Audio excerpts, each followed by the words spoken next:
Right, so today we're going to do a 1UZ VVT-i. It comes from an LS400 98 to 2000. This one is an adapted harness, so we have used the existing harness. We've recovered it, repaired and removed everything that's not required, added in everything that is required. So let's get into it.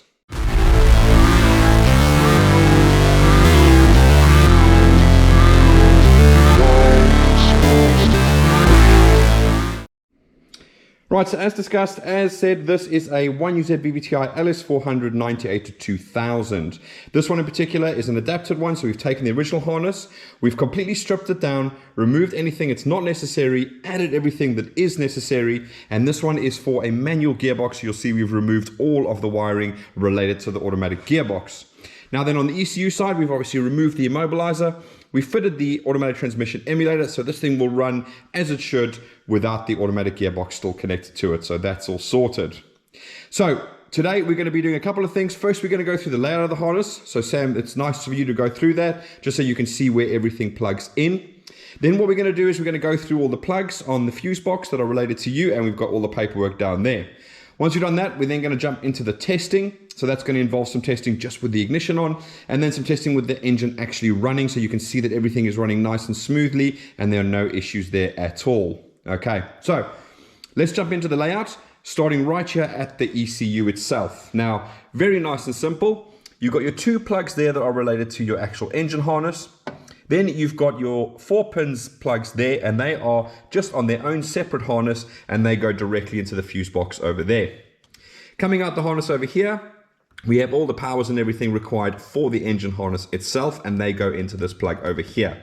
Now do bear in mind, all of these plugs are unique, and all of these plugs are unique. You cannot get the wrong plug in the wrong place because they will not fit. So you don't need to stress about that. It's all nice and straightforward. Okay, right, so now that we've covered those over there, we're obviously going to come back to these plugs in a minute when we do the whole plug setup over there. But making our way along here, we then come to our rubber grommet. So that's the one that's going to go in your firewall over there.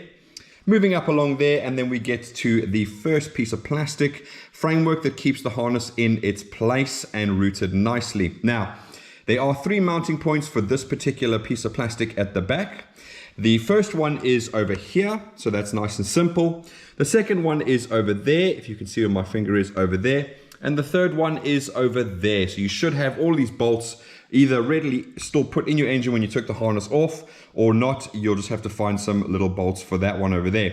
Now you'll see on this one, they're not bolted down, and that's because this is a 3UZ engine, and the back water bridge here is slightly different. So in case you're ever wondering, if you do want to fit a 1UZ onto a 3UZ, you can either do what I've done there and just leave it and only mount the one that is actually giving you a mounting point there, or you can actually swap the water bridge out, and then you'll have all the mounting points over there that you require.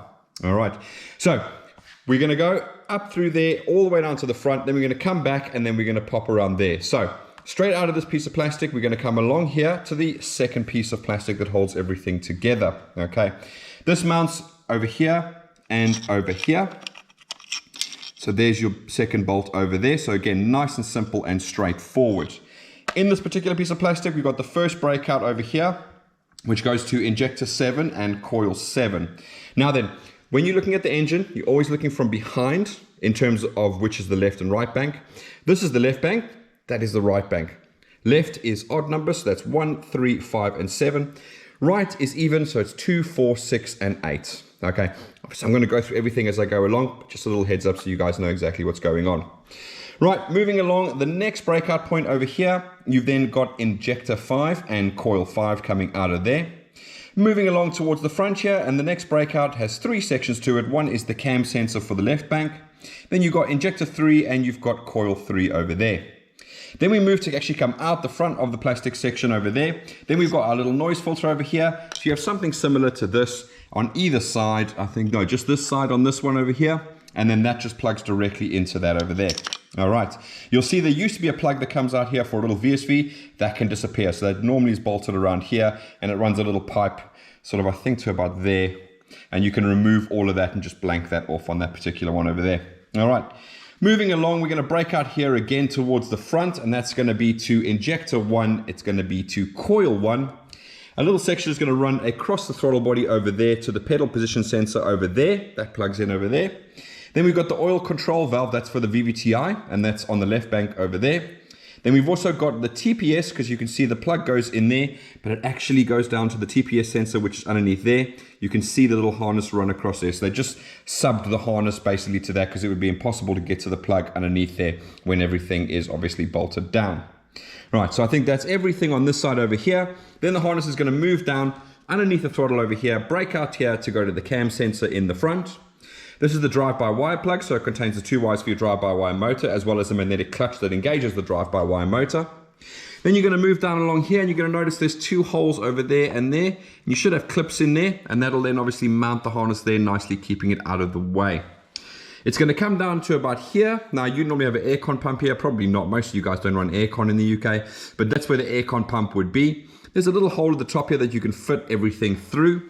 But right at the top here, it's going to break out into 2 sections. Now, in this case, it runs down here through here, pops out, and it goes to the crank sensor. So that's one of the plugs there.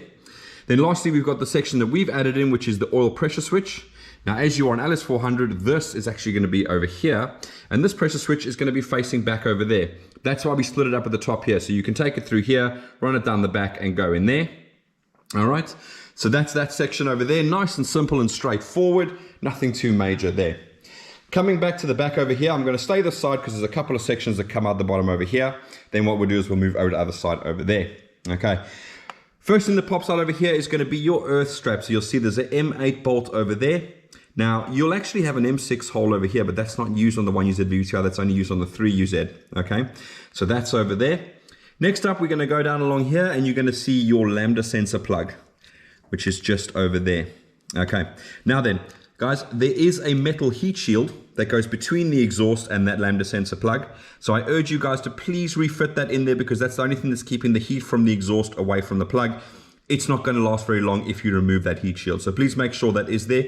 It does bolt to the block, so the exhaust doesn't really matter. It's not bolted to the exhaust in any way, so it's completely independent of that. So if you need to make any changes to your exhaust, you can feel free to do that. I'm not going to interfere with that metal shield. Okay. Now then, moving along, we've got our plug at the back of the engine over there, and that is where your starter and your 2 knock sensors plug into. And that runs along down through there, and there is the actual fitting where it goes into the under the intake, and then it's going to go into the knock sensors and the starter motor. Now I do have pictures of that. We have labeled it as knock 1 and knock 2, so knock 1 being for bank 1, knock 2 being for bank 2 over there. I'm going to try and see if I can cut to a picture now, but if not, it will be at the end, so please don't fret, and you can see that there. Right, so now that is that section over there, and I almost forgot, you have your main power starter cable. That's this big thick one that comes out of the grey plastic over there. That obviously goes to the positive of your battery terminal. This one is quite long, so you can feel free to shorten it if it's not required. It is actually designed originally to run along the block at the bottom here and up to the battery on an LS400, which would normally sit over there, okay? If your battery's over here, then you can shorten that, tuck it out the way, whatever, you know, is going to work for your particular situation. Right, so moving over to the other side now, we're going to carry on with the harness like that. And as you see, it runs along there like that up until this point over here where it's going to break out into the new sections. But before we do that, one last little section, which is going to be your other earth strap for your harness, which goes over there. So super important. These are the earths for everything in your harness and in your fuse box as well. So make sure these are connected correctly. Make sure it's nice and clean on both sides when you bolt it down. Now, we do advise normally on most cases, you'll see that there is an extra bolt hole over here. All right, might be a bit crusty in there because it's obviously never seen the light of day. Nothing's ever been bolted into it. But this is a good point just to take an earthing point from here straight to the firewall. Okay, it just gives a nice earth for the harness because it's earthing obviously through these earth straps on the cylinder head over there. Okay. Right, so moving along from that, we get to there, then we've got injector 8 and we've got coil 8. They come out there. It goes a little bit forward over there and then it breaks out and it goes to injector 6 and coil 6. But it also goes to your ACIS plug over there. Okay, so that's the plug that goes under the intake to the vacuum solenoid valve for the ACIS system. Just a hint, obviously you're taking the intake off to put that sub harness back underneath there. That is a very good time to test your vacuum solenoid. Okay, now how do you test it? Really super simple. If you look at the plug that we have over here, you'll see that there is a white wire and a blue wire. Now the white wire is 12 volts and the blue wire is where the ECU grounds it out to activate it. On the other side, don't rely on the colors, but effectively this one is actually kind of the other way around. So the black wire is at the top there, that goes to the white one. So black is 12 volts, white is ground. You can just use a battery, supply it with 12 volts and ground. You should hear the relay, the vacuum solenoid valve click. If you don't hear it click, time to replace it. And that is the perfect time. Obviously when the intake is already off, so you can fit that harness underneath there. Okay, we're going to go through the ACIS system as part of the testing. So I'll leave that for now.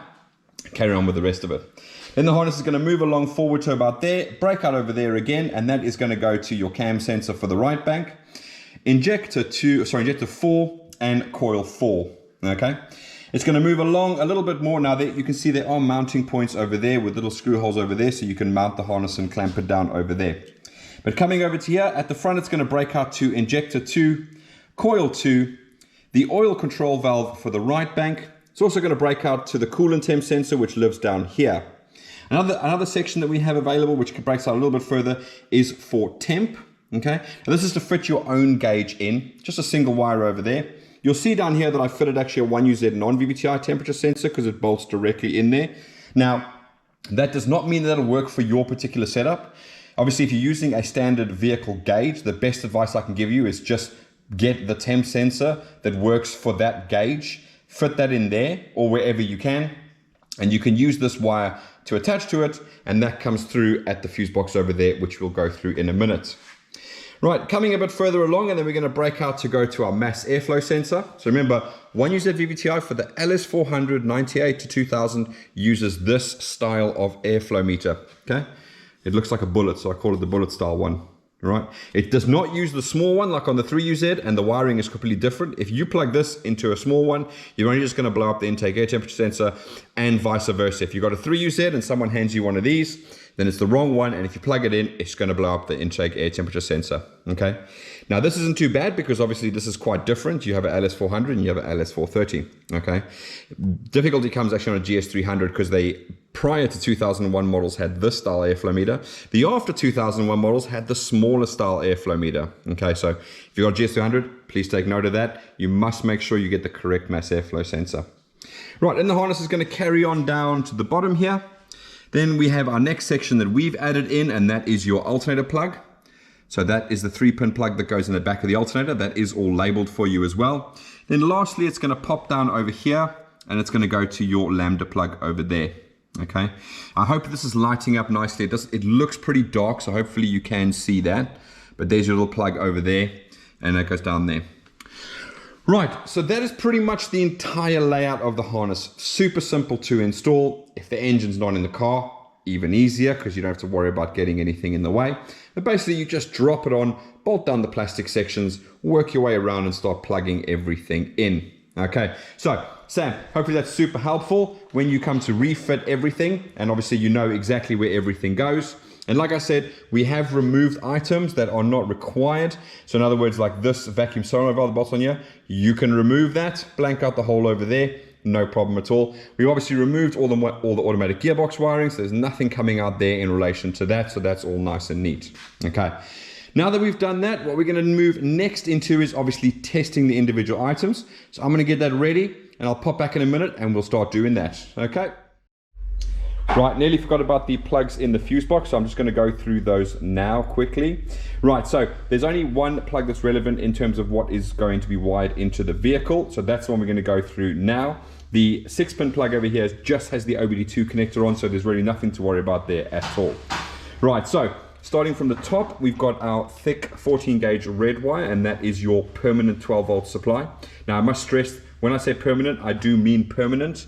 The reason is the ECU has a permanent 12 volt supply that allows it to store diagnostic codes and all of its learning that it does. And so if you connect this to an ignition source, every time you turn the ignition off, you're going to reset the ECU, which is going to clear all the codes, and it's going to make diagnostics and everything a complete pain to carry out. So permanent, not ignition, 12 volts, okay?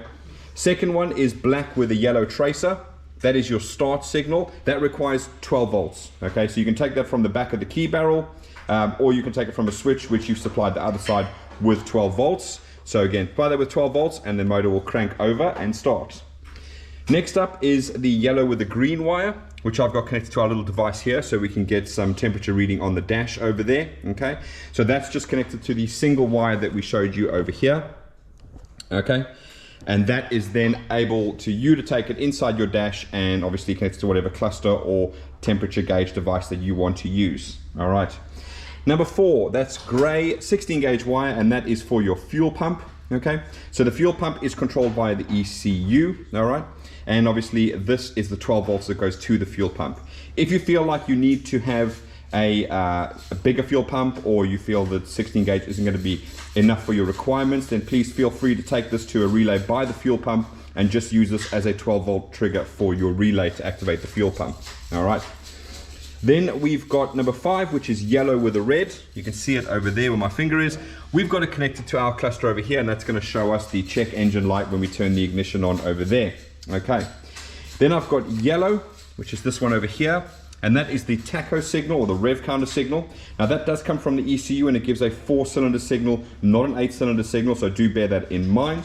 In my case, I've got it to this device because this device is actually going to convert it from a 4-cylinder to a 6-cylinder signal, which is what I require to make my cluster work over there. All right. Then number 7 is going to be the black with the red tracer. That's that one over there. Now this is your ignition feed. So this is what you take to the ignition barrel, okay, in order to turn the system on and activate everything. Now, importantly, if you're using a key barrel as your ignition source, do bear in mind that there's both accessory and ignition. All right. Now that's important because accessory loses 12 volts when the key barrel goes to the start position. Ignition does not. So if you put it onto ignition, find 12 volts, always turn the key to start and make sure that 12 volts stays and doesn't disappear. If you connect this to the accessory feed, as you can imagine, what's going to happen is the moment you move the key to the start position, it's going to cut all power, turn everything off, and the engine is not going to start. Okay, so please bear that in mind when you're connecting up the ignition wire over there. Then next up is our pink with the blue, and that is our alternator charge light. So that is connected directly to the alternator. It gives out a ground to activate a light, okay? Now then, if you have an older vehicle and you have a dash that has incandescent bulbs in and not LEDs in it for the alternator light, 2 things. Number 1, either you need to fit a diode in to stop the cluster back feeding into the alternator and keeping it alive. Number 2, replace the bulb in the cluster for an LED bulb. That will do exactly the same job because an LED is a diode, okay? So it'll do exactly what you want it to do. All right, so please bear that in mind. I've come across in the past where guys have done that, and in some cases it's actually caused the system to stay alive, okay, after you turn the key off. Right, so that's sorted out. Then the last one is going to be our yellow with the black wire, which is that one over there, and that is oil pressure. So again, that's connected to the oil pressure switch on the actual engine itself.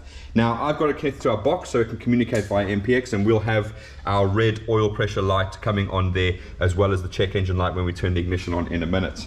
Okay, right, so those are all the wires that you need to connect. Again, not all of them you need to connect. Obviously you just need to connect the permanent 12 volts, the fuel pump, the ignition, and then the start signal to actually start the engine. That's actually all that's required to get this engine running so you can start it on the floor.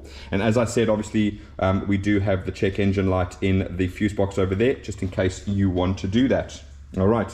Okay, so what I'm going to do now, I'm going to carry out all the tests that we're going to do with the ignition on. I'm going to pop back and then we're going to run through all of those. So be with me in a second. Right, so now we're going to move into the actual testing of the harness, and as I said earlier, it's going to be broken up into 2 sections. First with just the ignition on, and that's then going to be that section over there. Then we're going to actually get the engine running, and that's going to be the second section down over there. So what I'm going to do first of all, I'm going to go through all the tests with you now, then we'll jump straight in and get going. So first thing we're going to test with just the ignition on is the immobiliser removal. All right, so what I've done is I've connected the security light of the 1UZ ECU up to our cluster over here, and you can see the security light is flashing, okay? Once I turn the ignition on, that will turn off permanently and stay off. That means the immobiliser is removed, so that's the test that we're doing there to make sure that happens. Clearly, if the engine starts and runs, we know the immobiliser is removed as well, but that's just a little visual indicator there for you. Then we're going to check the check engine light, so it should appear on the cluster in the top over there, and the check engine light inside the fuse box should light up as well, indicating that that is all active. Then the alternator light, what we've done is we've connected a little LED here to the pink with the blue wire. That's then going to come on as soon as I turn the ignition on, indicating that the alternator is working as it should do. Then we're going to check the oil pressure lights. That's going to be in the corner over here, a little red oil pressure light there. So as soon as I turn the ignition on, that is going to become active. And obviously when I start it, the alternator, the oil and the check engine light are going to go out as well. Okay. Then we're going to move over to the OBD2 machine. And there we're going to test out whether that communicates exactly as it should. And then once we've established that, then what we'll do is move on to the next test, which is activating the fuel pump via the OBD2 machine. Obviously, because it's ECU controlled, I can do that, and we'll make sure that that is all working as we expect it to. All right. Once that's done, then we're going to move on to actually starting the engine up. And what we're looking for there in terms of testing is making sure the starter circuit works. So again, if I touch the black with the yellow wire on 12 volts, motor should crank over and start. Then we know that is all working as it should do. All right. ACIS. All right, so that's the acoustic control induction system. So that is this little valve at the back over here. So what we're looking for is that to completely close. Okay, what I will do is I'm going to put a link up in the top for a video I've made explaining to you guys exactly how this all works. All right, so I'm not going to go into detail there. You can watch the video and it explains why it's important that it does work. All right. Next up, drive-by-wire. So obviously this is a drive-by-wire engine, even though you do have an accelerator cable that goes inside there. Okay, so what we'll do is we'll obviously just rev the engine up just to show you that it works. And as you can hear, there's no direct connection between this accelerator position sensor and the throttle valve in the actual throttle itself, or the butterfly. But if I go all the way to the end, there you go. Now you can hear the actual butterfly moving. So it's like the last third of it actually will move the butterfly in the case of a drive-by-wire failure, okay? And that'll allow you to get home, all right?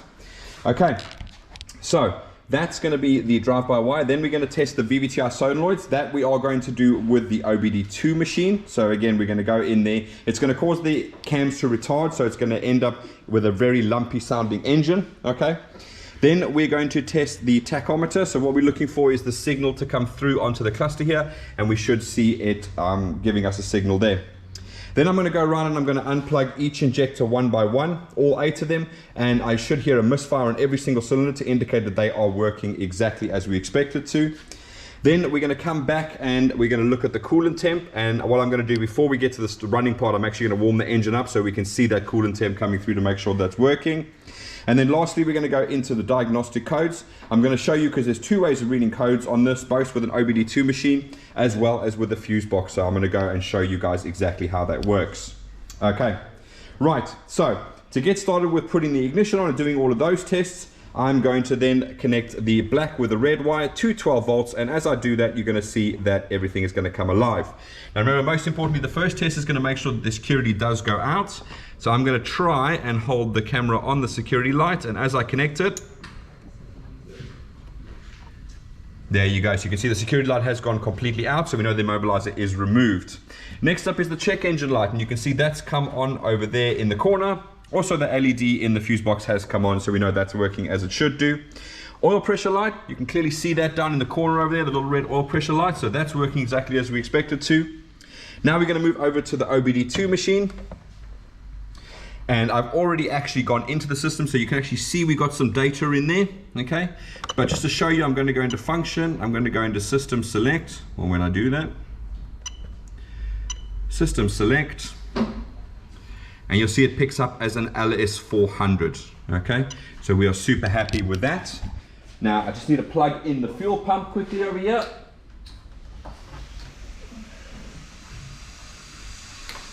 All right, give me a second. Right, okay, so what we're going to do now is we've established that is communicating correctly. We're going to go in and test the fuel pump. All right, now you'll see it says fuel pump relay and fuel pump. I'm going to put a video in the top there. I'm going to explain to you exactly how the fuel systems work if I haven't already, okay? But that'll explain to you why you have those 2 systems over there. We're interested in the fuel pump for our particular case. I do apologize about the grinding in the background. Hopefully you can still hear me. But I'm going to press the arrow and it's going to activate. So I'm going to move over to the fuse box so you can hear the relay click. Okay. And you can actually see the fuel start moving in there. Fantastic. Okay. So that's the fuel pump working exactly as it should do. Right. So what I'm going to do now, I'm going to start the engine up, let it run for a little while just so we can get some coolant temperature displaying on the cluster so that we'll see that when we come back to do the starting test. So bear with me a second.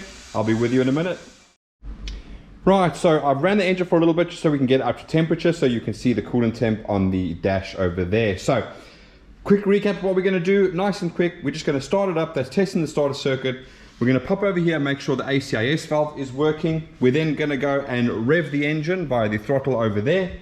We are then going to test the VVT-i solenoids with the actual machine itself. We're going to make sure we get a tach signal coming through there. We're going to test each injector one by one as we pull them off. Just a heads up, these are just resting on here. They're not clipped in. So if you do hear the odd misfire, that's probably why, because they're not fully seated on there.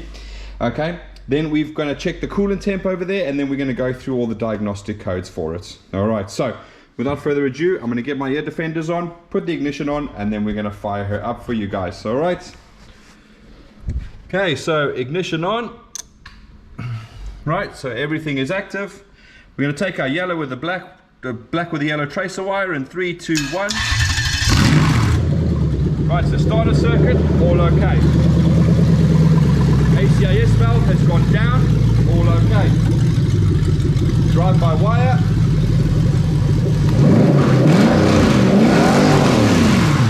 Okay, so that's all working all right. We're now going to pop into the active test.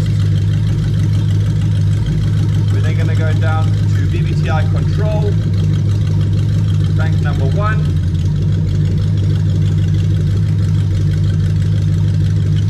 Right.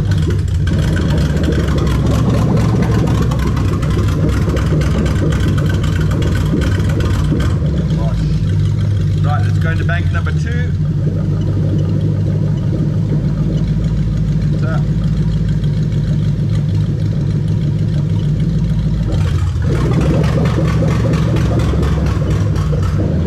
Okay, so that's the VVT-i solenoids done.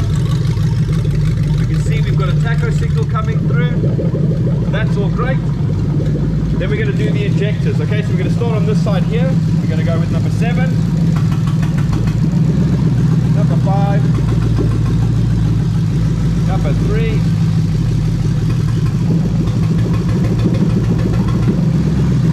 number 1. Right, coming around the other side here. We're going to go number 8. We're going to go number 6. We're going to go number 4. And we're going to go number 2. Fantastic. Okay, right. So that's all it gets to the coils. Coolant temp. Well, you can clearly see there. We've got a nice coolant temp reading coming through over there. Okay. So I'm just going to kill the motor. Put the ignition back on again. Work with me out. Fantastic. Okay. Right, so now we're going to move on to diagnostics for this particular setup over here. So as I said, there are 2 ways of doing diagnostics. By far the superior way is obviously using an OBD2 machine. Okay, that is going to give you a lot of stuff like live data and the whole 9 yards. It's going to make your life super easy to carry out any sort of diagnostics. Now what you would have noticed when it was running, we had no oil light on. The charge light went off on the LED there, and the check engine light went off on both of them. So we know we've got no codes that are going to cause a check engine light. Now there are some codes which I'm going to go through now, but they do not cause a check engine light. So if you do get a check engine light, there is definitely something wrong with your vehicle that you do need to look at. Okay, so going over to our OBD2 machine over here, we're going to go into DTC or diagnostic trouble codes.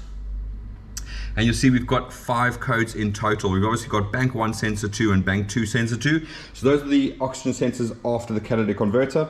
As you can clearly see, they do not cause a check engine light, and most importantly, they do not affect the way the engine runs. They're just there to detect whether your catalytic converters are working or not. And luckily in this case, don't cause check engine lights, so you don't need to worry about them at all. Right, next up we have the SLU, SLT and SLN circuit. Okay, you can see the P numbers there as well in case you're interested. Right now, normally you would have seen on our GS300 is not the i300 anymore because we remapped those, but on the GS300 and some of the older 1JZs we put 3 little resistors on. They get rid of those codes. The only reason we put them on those particular harnesses is because they cause a check engine light.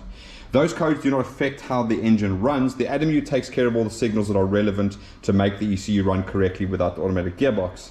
But instead of charging you guys for putting 3 resistors on that do nothing other than remove codes that do not even cause a check engine light, we just don't bother with that. Okay, so those are the 5 codes that you should have. If you have any other codes, you've got a problem basically. Okay, so because we have those two codes that'll appear via the check engine light system in terms of diagnostics, I'm going to go ahead and do that. So in the fuse box over here, you will see that down in there, I don't know, hopefully you can see it, it looks like there's two terminals, right? And it looks like there should be a fuse in there.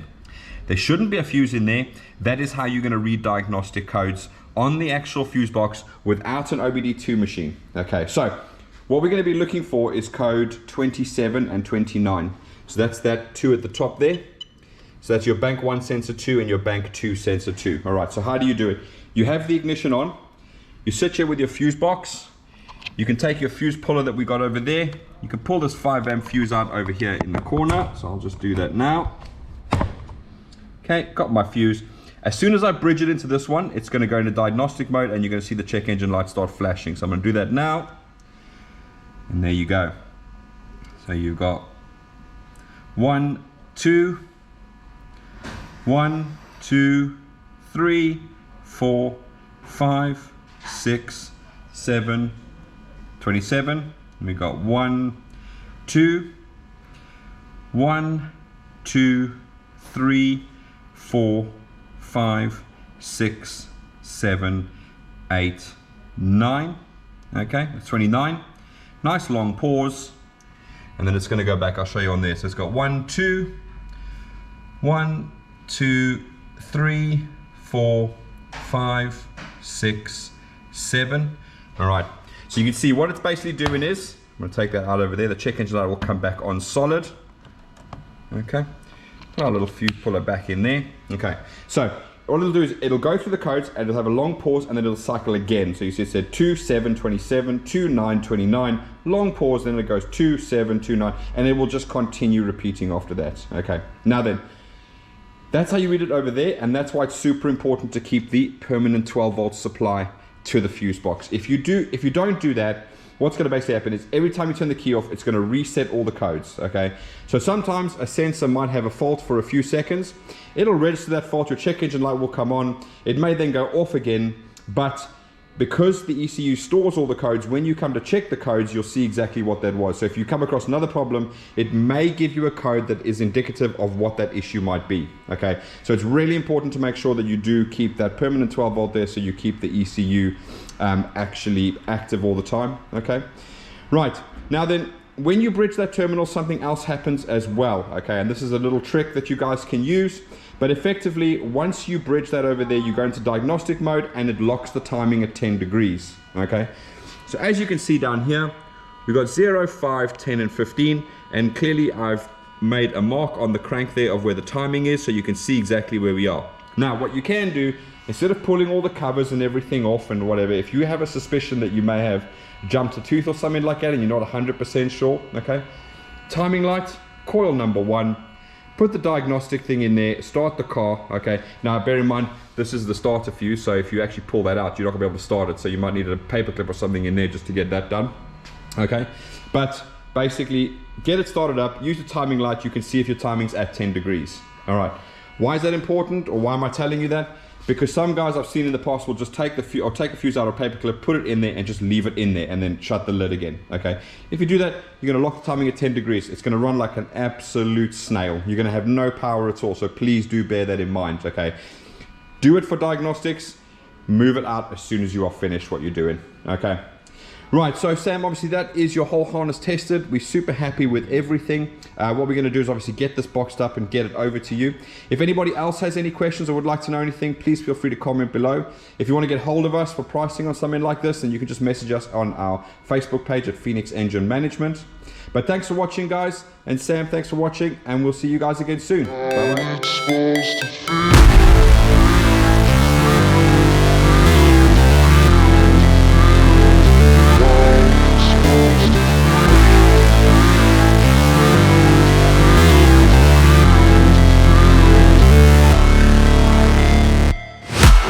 Break, always fight, never quit, do it right, play the game, win it life, have no shame, there's no time, feel the pain, live the